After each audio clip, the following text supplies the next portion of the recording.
ಕೇರಳದ ಕೋಝಿಕೋಡ್ನಲ್ಲೂ ಕೂಡ ಮಳೆ ಅವಾಂತರ ಸೃಷ್ಟಿಯಾಗಿದೆ. ನದಿಯ ಪ್ರವಾಹದಲ್ಲಿ ದೋಣಿ ಮುಳುಗಡೆಯಾಗಿದೆ. ದೋಣಿಯಲ್ಲಿದ್ದ ಇಬ್ಬರು ಯುವಕರನ್ನ ಸದ್ಯ ರಕ್ಷಣೆ ಮಾಡಲಾಗಿದೆ ಅನ್ನೋದರ ಡೀಟೇಲ್ಸ್ ಸಿಗ್ತಾ ಇದೆ. ಪ್ರವಾಹದ ವೇಗಕ್ಕೆ ನಿಯಂತ್ರಣ ಕಳೆದುಕೊಂಡಿದೆ ದೋಣಿ. ಇಬ್ಬರು ಯುವಕರು ಇದ್ರು, ಬಟ್ ಇಬ್ಬರನ್ನ ಕೂಡ ರಕ್ಷಣೆ ಮಾಡಲಾಗಿದೆ. ಕೇರಳದ ಕೋಝಿಕೋಡ್ನಲ್ಲಿ ಮಳೆ ಅವಾಂತರಗಳು ಅಷ್ಟಿಷ್ಟಲ್ಲ, ಬರೀ ವಯನಾಡಿನಲ್ಲಿ ಗುಡ್ಡ ಕುಸಿತ ಆಗಿ ಅಲ್ಲಿ 77ಕ್ಕೂ ಹೆಚ್ಚು ಜನ ಮೃತಪಟ್ಟಿದ್ದಾರೆ. ಮತ್ತೊಂದು ಕಡೆ ಈ ಪ್ರವಾಹದಿಂದ ಆತಂಕವನ್ನ ಹಲವು ಗ್ರಾಮಗಳು, ಹಲವು ಜನ ಎದುರಿಸಬೇಕಾದಂಥ ಪರಿಸ್ಥಿತಿ. ಕಾರಣ ನದಿ ಹಳ್ಳಕೊಳ್ಳಗಳ ಪ್ರವಾಹ, ಮತ್ತೊಂದು ಕಡೆ ಮನೆಗಳಿಗೆ ನೀರು ನುಗ್ಗಿದೆ, ರಸ್ತೆಯಲ್ಲಿ ನೀರು. ಹಾಗಾಗಿ ಪ್ರವಾಹದ ಪರಿಸ್ಥಿತಿನ ಆ ಭಾಗದ ಜನ ಎದುರಿಸಬೇಕಾದಂಥ ಪರಿಸ್ಥಿತಿ. ಮತ್ತೊಂದು ಕಡೆ ನಿರಂತರವಾಗಿ ಕಾರ್ಯಾಚರಣೆ ವಯನಾಡಿನಲ್ಲಿ ಸಾಗ್ತಾ ಇದೆ. ಈ ಕಡೆ ಕೇರಳದ ಕೋಝಿಕೋಡ್ನಲ್ಲಿ ಮಳೆ ಅವಾಂತರ, ದೋಣಿ ಮುಳುಗಿದೆ. ಇಬ್ಬರು ಯುವಕರು ಇದ್ರಂತೆ, ಬಟ್ ತತ್ಕ್ಷಣಕ್ಕೆ ಜನ ಅಲರ್ಟ್ ಆಗಿದ್ದಾರೆ, ಅವರನ್ನ ರಕ್ಷಣೆ ಮಾಡಿದ್ದಾರೆ.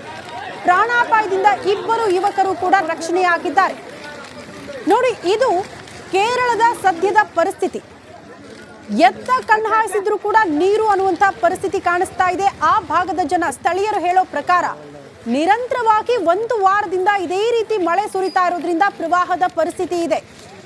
ಹಾಗಾಗಿ ಜನ ಕೂಡ ಅಲರ್ಟ್ ಆಗಿರಬೇಕಿತ್ತು. ಆದರೆ ಮನೆಯಿಂದ ಆಚೆ ಬರೋದಕ್ಕೂ ಒಂದಷ್ಟು ಮುನ್ನೆಚ್ಚರಿಕಾ ಕ್ರಮಗಳನ್ನು ಕೈಗೊಂಡ್ರು ಕೂಡ ಈ ಗುಡ್ಡ ಕುಸಿತ ಇದೆಯಲ್ಲ, ಗುಡ್ಡ ಕುಸಿತ ಅತ್ಯಂತ ದೊಡ್ಡ ದುರಂತ ಆಗಿ ಹೋಗಿದೆ ಕೇರಳದಲ್ಲಿ ಅಂತ. ಯಾರಿಗೂ ಕೂಡ ನಿರೀಕ್ಷೆ ಇರಲಿಲ್ಲ ಇಂಥದ್ದೊಂದು ಅವಘಡ, ಇಂಥದ್ದೊಂದು ದುರಂತ ಸಂಭವಿಸುತ್ತೆ ಅಂತ. ರಾತ್ರಿ ಮಲಗಿದ್ದವರು ಬೆಳಗ್ಗೆ ಏಳ್ತೀವಿ ಅನ್ನುವಂಥ ಹುಮ್ಮಸ್ಸಿನೊಂದಿಗೆ ಇದ್ರು. ನಿದ್ರೆಗೆ ಅಲ್ಲೇ ಜಾರ್ ಬಿಡ್ತಾರೆ ಅಂತ ಯಾರು ಕೂಡ ಮೋಸ್ಟ್ಲಿ ಅಂದ್ಕೊಂಡಿರ್ಲಿಲ್ಲ ಅನ್ಸುತ್ತೆ. ದೃಶ್ಯ ನಾವು ಗಮನಿಸ್ತಾ ಇರೋದು, ರಕ್ಷಣೆ ಮಾಡಿ ಕರೆ ತರ್ತಾ ಇರೋದು ಒಂದು ಕಡೆ ಆದ್ರೆ, ಮತ್ತೊಂದು ಕಡೆ ಮೃತದೇಹಗಳನ್ನ ಆಚೆ ತರ್ತಾ ಇರುವಂತಹ ದೃಶ್ಯ. ಅತ್ಯಂತ ದೊಡ್ಡ ಸವಾಲುಗಳನ್ನ ಮೆಟ್ಟಿ ಕಾರ್ಯಾಚರಣೆ ನಿರಂತರವಾಗಿ ಸ್ಥಳದಲ್ಲಿ ಸಿಬ್ಬಂದಿ ನಡೆಸ್ತಿದ್ದಾರೆ. ಅದರ ಹೊರತಾಗಿ ಮೃತದೇಹಗಳು ಛಿದ್ರವಾಗಿ ಬಿದ್ದಿರೋದು ಸ್ಥಳದಲ್ಲಿ. ಆ ಮೃತದೇಹಗಳನ್ನ ಆಚೆ ತಂದು ರವಾನೆ ಮಾಡ್ತಾ ಇರುವಂತಹ ದೃಶ್ಯವನ್ನ ನಾವು ಗಮನಿಸ್ತಾ ಇದೀವಿ. ಒಂದ್ ಕಡೆ ಆಸ್ಪತ್ರೆ ಮುಂಭಾಗದಲ್ಲೇ ನನ್ನ ಸಹೋದ್ಯೋಗಿ ವಿನೋದ್ ಕೂಡ ಇದ್ರು, ಕೆಲವರನ್ನ ಮಾತನಾಡಿಸ್ತಾ ಇದ್ರು. ಎಂತ ದೊಡ್ಡ ಮಟ್ಟದಲ್ಲಿ ಆತಂಕ ಇದೆ, ಆತಂಕದ ವಾತಾವರಣ ಸೃಷ್ಟಿಯಾಗಿತ್ತು, ಅಲ್ಲಿ ಆಗಿರುವಂತಹ ದುರಂತದ ಬಗ್ಗೆ ವಿಚಾರಗಳನ್ನ ಪ್ರಸ್ತಾಪ ಮಾಡ್ತಾ ಇದ್ರು. ಬಹುತೇಕ ಸ್ಥಳೀಯ ಆಸ್ಪತ್ರೆಗಳಲ್ಲಿ ಎಲ್ಲಾ ರೀತಿಯ ವ್ಯವಸ್ಥೆ ಮಾಡಲಾಗಿದೆ. ಯಾರಾದ್ರೂ ಗಂಭೀರವಾಗಿ ಗಾಯಗೊಂಡ್ರೆ ಈ ರೆಸ್ಕ್ಯೂ ಮಾಡಿದಂತಹ ಸಂದರ್ಭದಲ್ಲಿ ತತ್ಕ್ಷಣಕ್ಕೆ ಅವ್ರನ್ನ ಆಸ್ಪತ್ರೆಗೆ ಶಿಫ್ಟ್ ಮಾಡೋ ಕೆಲಸಗಳಾಗ್ತಾ ಇದೆ. ಆಂಬ್ಯುಲೆನ್ಸ್ಗಳ ಓಡಾಟ ಆಗ್ತಾ ಇದೆ. ಮತ್ತೊಂದು ಕಡೆ ಅತಿ ಹೆಚ್ಚಿನ ಸಿಬ್ಬಂದಿಯಲ್ಲಿ ಕಾರ್ಯನಿರ್ವಹಿಸ್ತಾ ಇದ್ದಾರೆ. ಸ್ಥಳೀಯರು ಕೂಡ ಕೆಲವರು ಸಹಾಯ ಮಾಡೋದಕ್ಕೆ ಮುಂದೆ ಬರ್ತಾ ಇರುವಂತಹ ದೃಶ್ಯ ನಾವು ಗಮನಿಸ್ತಾ ಇದ್ವಿ. ಅಷ್ಟು ಜನ ಆತಂಕದ ಪರಿಸ್ಥಿತಿಯನ್ನ ಫೇಸ್ ಮಾಡ್ತಿದ್ದಾರೆ. ಕಾರಣ ಯಾವಾಗ ಎಲ್ಲಿ ನೀರು ನುಗ್ಗುತ್ತೋ ಅನ್ನುವಂಥ ಆತಂಕ. ಬಟ್ ಈ ಗುಡ್ಡ ಕುಸಿತ ಇದೆಯಲ್ಲ, ಕೇರಳದಲ್ಲಿ ಹಿಂದೆಂದೂ ನೋಡಿರದಂತಹ ಗುಡ್ಡ ಕುಸಿತ ಅತ್ಯಂತ ದೊಡ್ಡ ದುರಂತ. ಸಹಜವಾಗಿ ಆತಂಕ ಸೃಷ್ಟಿಯಾಗ್ಬಿಟ್ಟಿದೆ ಸದ್ಯ ಅಲ್ಲಿನ ಪರಿಸ್ಥಿತಿ. ಆ ಎಲ್ಲದರ ಬಗ್ಗೆ ವಿವರಣೆ ಕೊಡ್ತಾ ಹೋಗಿದ್ದಾರೆ ನನ್ನ ಸಹೋದ್ಯೋಗಿ ವಿನೋದ್. ಬನ್ನಿ ನೋಡ್ಕೊಂಡು ಬರೋಣ. Sir, what's your name? My name is Jay Silan. I'm the MLA of... rescue operation ಬಗ್ಗೆ ಮಾತಾಡೋದಾದರೆ ಈಗಾಗಲೇ ಗುಡ್ಡ ಏರ್ ಕುಸಿದೆ. ಆ ಒಂದು ಸ್ಥಳದಲ್ಲಿ 100ಕ್ಕೂ ಹೆಚ್ಚು ಸ್ವಯಂ ಸೇವಕ ಸಿಬ್ಬಂದಿಗಳಿರ್ಬೋದು. ಪ್ರತಿಯೊಬ್ಬರು ಕೂಡ ಎಲ್ಲರಲ್ಲೂ ಕೂಡ ಬಚಾವ್ ಮಾಡುವಂತಹ ಕೆಲಸದಲ್ಲಿ ನಿರತರಾಗಿದೆ. ಯಾರೆಲ್ಲ ಬದುಕಿ ಉಳಿದಿದ್ದಾರೆ ಅವರೆಲ್ಲ ಐಡೆಂಟಿಫಿಕೇಶನ್ ಮಾಡಿ ಅವರೆಲ್ಲ ಕರೆತರುವಂತಹ ಕೆಲಸಗಳಾಗ್ತಾ ಇದೆ. ನೀವು ಬೆಪ್ಪಾಡಿ ಗ್ರಾಮದಲ್ಲಿ ದೃಶ್ಯ ಗಮನಿಸ್ತಾ ಇರೋ ಗೊತ್ತಾಗುತ್ತೆ. ಸುಮಾರು 50ಕ್ಕೂ ಹೆಚ್ಚು ಗ್ರಾಮಗಳು ಅಲ್ಲೇ ಆಂಬ್ಯುಲೆನ್ಸ್ಗಳು ಕೂಡ ಈಗಾಗಲೇ ಸೇವೆಯನ್ನು ಸಲ್ಲಿಸ್ತಾ ಇದ್ದಾರೆ. ಪ್ರತಿಯೊಬ್ಬರು ಕೂಡ ತಮ್ಮ ಸೇವೆಯಲ್ಲಿ ನಿರತರಾಗಿರುವಂಥದ್ದು.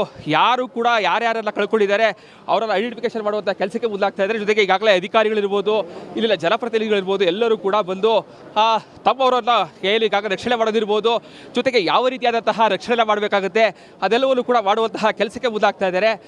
ಜೊತೆಗೆ ಈ ದೃಶ್ಯದಾಗ ಗಮನಿಸಿದ್ರೆ ಗೊತ್ತಾಗುತ್ತೆ, ಅಷ್ಟರ ಮಟ್ಟಿಗೆ ಇಲ್ಲಿ ಆಸ್ಪತ್ರೆ ಮುಂಭಾಗದಲ್ಲಿ ದೊಡ್ಡ ಮಟ್ಟದ ಜನ ಸೇರಿದ್ದಾರೆ. ಜೊತೆಗೆ ಸಾಲಾಗಿ ಮಲಗಿಸಿರುವಂತಹ ಮೃತದೇಹಗಳು ಕೂಡ ಈಗ ಅವರನ್ನು ಐಡೆಂಟಿಫಿಕೇಶನ್ ಮಾಡೋದು ದೊಡ್ಡ ಸವಾಲಿನ ಕೆಲಸ ಆಗಿದೆ. ಜೊತೆಗೆ ಇಲ್ಲಿ ಈಗಾಗಲೇ ಬೆಪ್ಪಾಡಿ ಗ್ರಾಮದಲ್ಲಿರುವಂತಹ ಭೂಕುಸಿತ ಏನಾಗಿದೆ, ಸುಮಾರು 2 ಗ್ರಾಮಗಳು ಕೂಡ ನೀರಲ್ಲಿ ಕೊಚ್ಚೋಗಿರುವಂಥ, ಜೊತೆಗೆ ಮಣ್ಣಿನಲ್ಲಿ ಇನ್ನಷ್ಟು ಜನರು ಕೂಡ ಕುಸಿತವಲ್ಲ ಅಂದರೆ ಮಣ್ಣಿನ ಒಳಗಡೆಯೇ ಮೃತಪಟ್ಟಿರುವಂತಹ ಸಾಧ್ಯತೆ ಇದೆ. ಎಲ್ಲರನ್ನೂ ಕೂಡ ಅವರನ್ನು ತರುವಂತಹ ಕೆಲಸಗಳಾಗ್ತಾ ಇದೆ.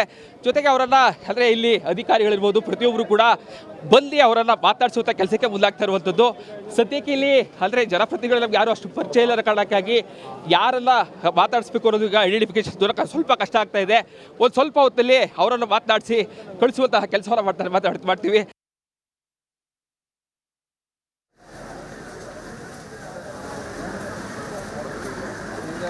ಇದು ಅಲ್ಲಿನ ವಾಸ್ತವ ಪರಿಸ್ಥಿತಿ. ನನ್ನ ಪ್ರತಿನಿಧಿ ವಿನೋದ್ ಎಕ್ಸ್ಪ್ಲೇನ್ ಮಾಡ್ತಾ ಇದ್ರು, ಕೆಲವರನ್ನ ಮಾತನಾಡಿಸೋ ಪ್ರಯತ್ನ ಮಾಡ್ತಾ ಇದ್ರು. ಸಹಜವಾಗಿ ಕೆಲವರನ್ನ ಮಾತನಾಡ್ಸಕ್ಕಾಗಲ್ಲ, ಕಾರಣ ತಮ್ಮವರನ್ನ ಕಳೆದುಕೊಂಡು ನೋವಲ್ಲಿದ್ದಾರೆ, ಕಣ್ಣೀರು ಹಾಕ್ತಿದ್ದಾರೆ. ಕೆಲವರು ತಮ್ಮ ಜೀವ ಉಳಿಸ್ಕೊಳ್ಳೋದಕ್ಕೆ ಪರದಾಡ್ತಿದ್ದಾರೆ. ಅವರನ್ನ ಆಸ್ಪತ್ರೆಗೆ ದಾಖಲು ಮಾಡಲಾಗ್ತಾ ಇದೆ. ಹಾಗಾಗಿ ಆ ಸನ್ನಿವೇಶದಲ್ಲಿ ಅಲ್ಲಿ ಯಾರನ್ನ ಕೂಡ ಮಾತನಾಡಿಸ್ಬೇಕು ಅನ್ನುವಂಥ ಪ್ರಶ್ನೆ ಬಂದ್ಬಿಡುತ್ತೆ. ಪಾಪ ಅವರೇ ನೋವಲ್ಲಿರ್ತಾರೆ. ಹಾಗಾಗಿ ಅಲ್ಲಿನ ಪರಿಸ್ಥಿತಿಯನ್ನ ಕೆಲವರ ಹತ್ರ ಮಾತನಾಡಿಸೋ ಪ್ರಯತ್ನವನ್ನ ಕೂಡ ಮಾಡಿದ್ದೀವಿ. ಕಾರಣ ಅಲ್ಲೇ ವಾಸ ಮಾಡ್ತಿರ್ತಾರೆ, ಅಲ್ಲಿನ ವಾಸ್ತವ ಪರಿಸ್ಥಿತಿ ಅವರಿಗೆ ಗೊತ್ತಿರುತ್ತೆ. ಈ ದುರಂತ ಹೇಗಾಯ್ತು, ಯಾಕಾಗಾಯ್ತು, ಈ ಹಿಂದೆ ಇಂಥ ಘಟನೆಗಳೇನಾದ್ರೂ ಆ ಭಾಗದಲ್ಲಿ ಆಗಿತ್ತಾ ಅಂತ ನನ್ನ ಪ್ರತಿನಿಧಿ ನಾಗೇಂದ್ರ ಬಾಬು ಹೇಳ್ತಾ ಇದ್ರು.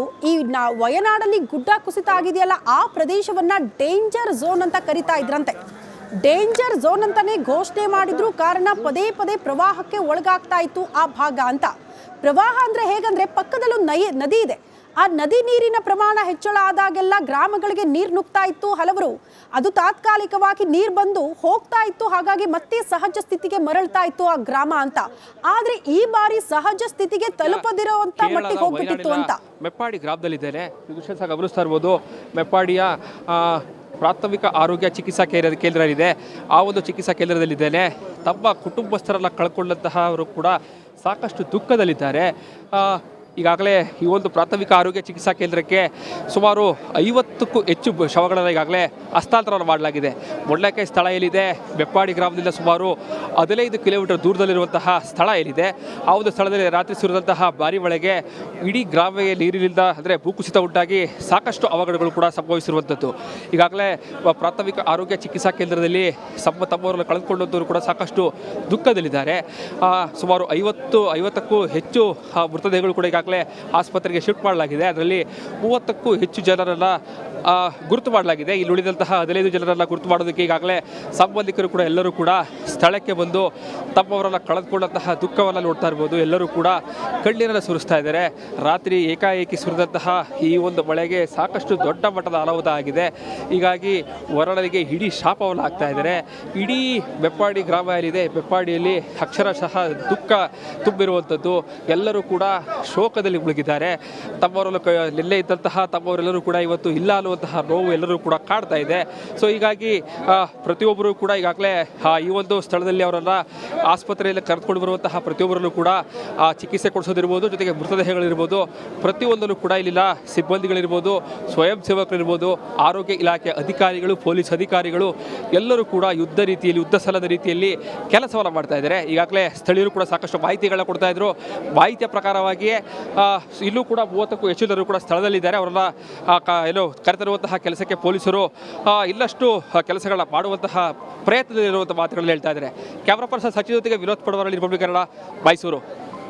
ಇದು ಆಸ್ಪತ್ರೆಯ ಮುಂಭಾಗ, ಅದರ ಒಳಗಡೆ ಕಂಡು ಬಂದಿರುವಂತಹ ದೃಶ್ಯ. ನಮ್ಮ ಪ್ರತಿನಿಧಿ ವಿನೋದ್ ಅಲ್ಲಿನ ವಾಸ್ತವ ಪರಿಸ್ಥಿತಿಯನ್ನ, ಜನರ ಮನಸ್ಥಿತಿಯನ್ನ ತೋರಿಸೋ ಪ್ರಯತ್ನ ಮಾಡಿದ್ದಾರೆ.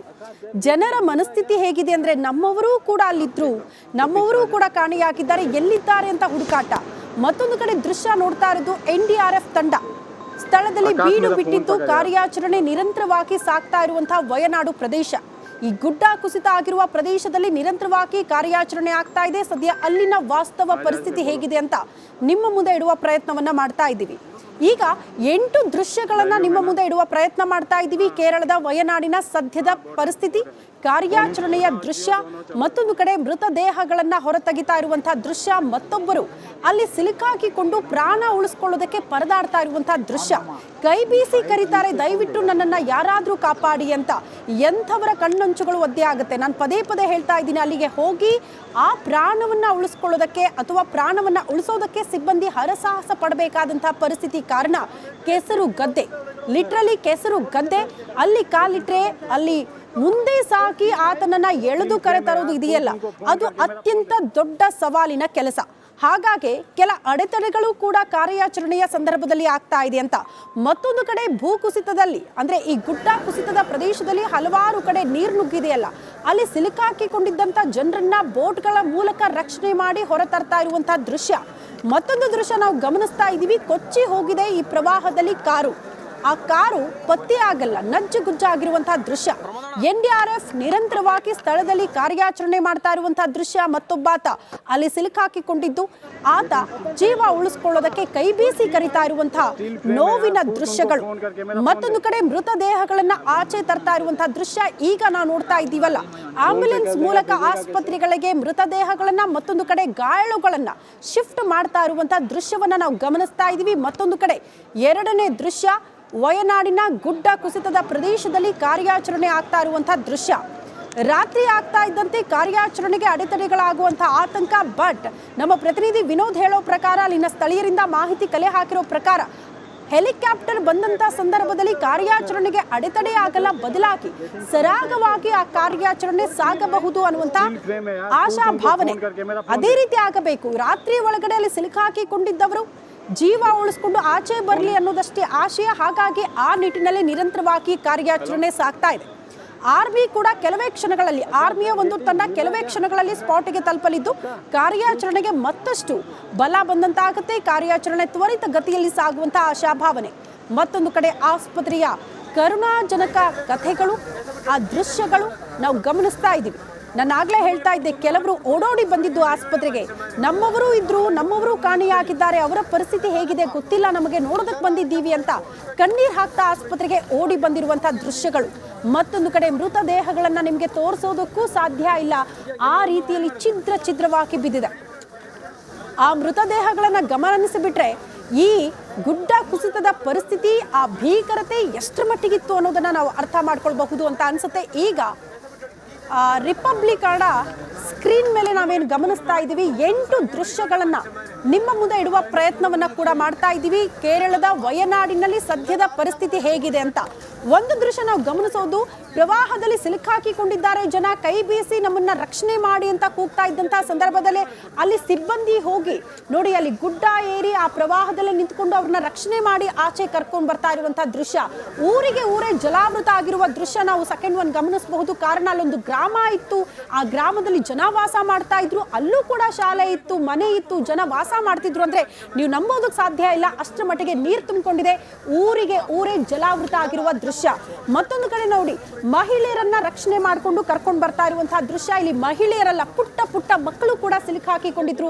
ಆ ಪುಟ್ಟ ಮಕ್ಕಳನ್ನ ಸಿಬ್ಬಂದಿ ಕರೆ ತರ್ತಾ ಇರುವಂತಹ ದೃಶ್ಯ ಕೂಡ ನಾವು ಗಮನಿಸಬಹುದು. ಇಲ್ಲಿ ನೋಡಿ, ಮಗುವಿನ ರಕ್ಷಣೆ ಆಗಿದೆ. ಪುಟ್ಟ ಮಗುವನ್ನ ಸಿಬ್ಬಂದಿ ಕಾರ್ಯಾಚರಣೆಯ ಮೂಲಕ ಮಗುವನ್ನ ಎತ್ಕೊಂಡು ಓಡೋಡ್ ಹೋಗ್ತಾ ಇರುವಂತಹ ದೃಶ್ಯವನ್ನ ಕೂಡ ನಾವು ಗಮನಿಸ್ತಾ ಇದೀವಿ. ಅದೇ ರೀತಿ ಮತ್ತೊಂದು ದೃಶ್ಯ, ನಿಮಗೆ ಕರಳು ಹಿಂಡುವ ದೃಶ್ಯಗಳು ಪ್ರತಿಯೊಂದು ಕೂಡ. ಪುಟ್ಟ ಮಗುವಿಗೆ ಏನ್ ಗೊತ್ತು, ಗುಡ್ಡ ಕುಸಿತ ಆಗಿದೆ, ಆ ದುರಂತದಲ್ಲಿ ನಾನು ಸಿಲುಕಾಕಿಕೊಂಡಿದ್ದೀನಿ, ನನ್ನ ಜೀವ ಉಳಿಸ್ಕೊಳ್ಬೇಕು ಅಂತ ಪುಟ್ಟ ಕಂದಮ್ಮನಿಗೆ ಗೊತ್ತಿಲ್ಲ. ಬಟ್ ಓಡೋಡ್ ಹೋಗ್ತಾ ಇದ್ದಾರೆ ಸಿಬ್ಬಂದಿ ಕರ್ಕೊಂಡು. ಮತ್ತೊಂದು ಕಡೆ ವೃದ್ಧರನ್ನ ಕೂಡ ರಕ್ಷಣೆ ಮಾಡಲಾಗ್ತಾ ಇದೆ. ಆ ದೃಶ್ಯವನ್ನ ಕೂಡ ನಿಮ್ಮ ಮುಂದೆ ಇಡುವ ಪ್ರಯತ್ನ ಮಾಡ್ತಾ ಇದೀವಿ. ವೃದ್ಧ ಸಿಲುಕಾಕಿಕೊಂಡು ನರಳಾಡ್ತಾ ಇದ್ದಾರೆ, ಲಿಟ್ರಲಿ ಅವರನ್ನ ರಕ್ಷಣೆ ಮಾಡ್ತಾ ಇರುವಂತಹ ದೃಶ್ಯ.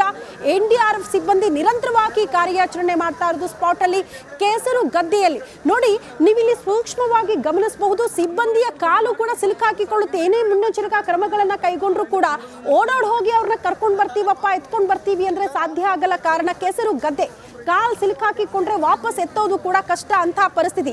ಪ್ರವಾಹದಲ್ಲಿ ಸಿಲುಕಾಕಿಕೊಂಡವರ ಕೈ, ನಾನು ಆಗ್ಲೇ ಹೇಳ್ತಾ ಇದ್ದೆ ನಿಮ್ಗೆ, ಪ್ರತಿಯೊಂದು ಮೃತದೇಹಗಳಿದೆಯಲ್ಲ ನಿಮ್ಮ ಹತ್ರ ತೋರ್ಸಕ್ಕಾಗಲ್ಲ ಅಂತಹ ದೃಶ್ಯಗಳು. ಕಾರಣ ಕೈ ಎಲ್ಲಿದೆಯೋ, ರುಂಡ ಎಲ್ಲಿದೆಯೋ, ಮುಂಡ ಎಲ್ಲಿದೆಯೋ ಅಂತಹ ಪರಿಸ್ಥಿತಿ, ಹುಡುಕಾಡುವಂತಹ ಸನ್ನಿವೇಶ ಅಲ್ಲಿ ನಿರ್ಮಾಣ ಆಗಿದೆ. ಪುಟ್ಟ ಮಕ್ಕಳ ರಕ್ಷಣೆ ಕೂಡ ಆಗಿರುವ ದೃಶ್ಯ. ಅಷ್ಟೂ ದೃಶ್ಯಗಳು ಇದು ಕೇರಳ